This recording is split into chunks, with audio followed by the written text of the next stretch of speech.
আজ বিদ্যার দেবী মা সরস্বতীর পুজো উপলক্ষে ভোগ রান্না করেছিলাম। তো চলো রেসিপিটা দেখে নিই। এখানে আমি 1.5 কাপ মতো গোবিন্দভোগ চাল নিয়েছি, ভালো মানের। এটা ভালো করে ধুয়ে রেখে দেব। আর নিয়েছি 1 কাপ ভর্তি করে মুগ ডাল। মুগ ডালটা হালকা করে গন্ধ বেরোনো পর্যন্ত একটু লো ফ্লেমে ভেজে নিচ্ছি। কিছু সবজি এখানে অ্যাড করছি। ছোট ছোট করে কেটে রেখেছি কুমড়ো, ফুলকপি, গাজর একটা, আলু আর 1 বাটি মটরশুঁটি। কড়াইতে একটু তেল দিয়ে আলুগুলো আগে ভেজে নেব, তারপরে ফুলকপি, গাজর এগুলো দিয়ে সব এক এক করে ভেজে নেব। আমি সব একসঙ্গেই দিয়ে ভেজে নেব। আলু আর ফুলকপিটা আগে বেশি করে, যেহেতু একটু সময় লাগে, আগে ভেজে নিচ্ছি। তারপরে গাজর, কুমড়ো, মটরশুঁটি। আজকে আমি মাটির হাঁড়িতে ভোগ রান্না করছি। মাটির হাঁড়িতে জল ফুটতে দিয়ে দিয়েছি, তার মধ্যে দিয়ে দিচ্ছি মুগ ডাল। 15-16 মিনিট বাদে দেখলাম মুগ ডালটা সেদ্ধ হয়ে গেছে। দেখো, পুরো গলে যায়নি কিন্তু। এই দেখো, এরকম হয়েছে। এবার চালটা যে ধুয়ে রেখেছিলাম সেই চালটা দিয়ে দিলাম। আমি একবারেই কিন্তু জলটা মাপ করে দিয়ে দিয়েছি, যাতে বারবার আমাকে জল অ্যাড না করতে হয়। এবার চালটা সেদ্ধ হওয়া পর্যন্ত এটা ফুটতে দেব। পরিমাণ মতো নুন দিয়ে দিলাম, যেটুকুনি খিচুড়িতে নুন লাগবে। দরকার হলে আবার পরে দেওয়া যাবে। দেখো, খিচুড়ির চালটা ভালোভাবে সেদ্ধ হয়ে গেছে। এবার যে ভেজে রেখেছিলাম সবজিগুলো, সেই সবজিগুলো এর মধ্যে দিয়ে দিচ্ছি। ভেজে নিলে এর গন্ধটা কিন্তু খুব সুন্দর আসে। এই ভাজা যে সবজিগুলো, দেখো খুব সুন্দর।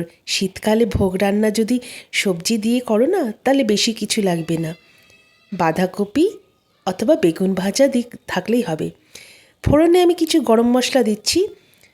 ছোটো এলাচ, দারচিনি, লবঙ্গ, 2 তেজপাতা, জিরে, 2 শুকনো লঙ্কা ফোড়ন দিয়ে দিলাম। গোটা গরম মশলা যদি ফোড়ন দেওয়া হয়, খিচুড়িতে অপূর্ব সেন্ট আসে আর খুব সুস্বাদু হয়। একটা বড় সাইজের টমেটো দিয়ে দিলাম। একটু নুন দিয়ে দিচ্ছি যাতে টমেটোটা মজে যায়।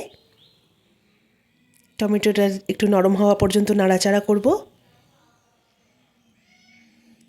এবার দিয়ে দিচ্ছি ধনে গুঁড়ো,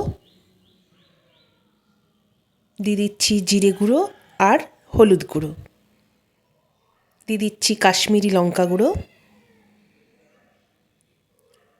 একটা জিনিস দিতে আমি ভুলে গেছি, আদা বাটা, যেটা এই মশলাগুলোর আগে দিতে হতো, তা এখন দিয়ে দিলাম। এবার আদাটা দিয়ে ভালো করে মশলাটা কষাবো।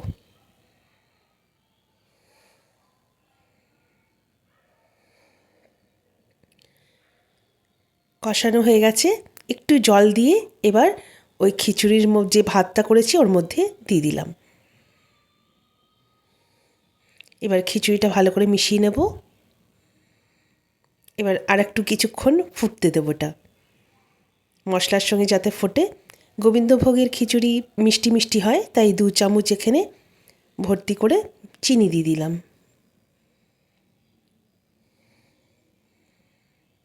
এটা 1-2 মিনিট আর একটু ফোটাবো। ভালো করে অনবরত নাড়তে থাকবো যাতে তলায় লেগে না যায়। কিছু কাঁচা লঙ্কা চেরা দিয়ে দিচ্ছি। কাঁচা লঙ্কা চেরাটা আগে দিলেও হবে, আমি শেষের দিকে দিলাম। বাড়িতে বাচ্চা আছে তো বেশি ঝাল খেতে পারবে না, তাই আমি পরে দিয়েছি।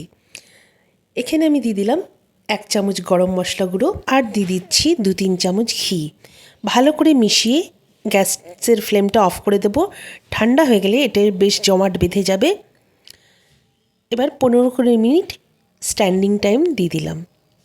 কিছুক্ষণ বাদে পরিবেশন করে নিলাম বেগুন ভাজা সহ।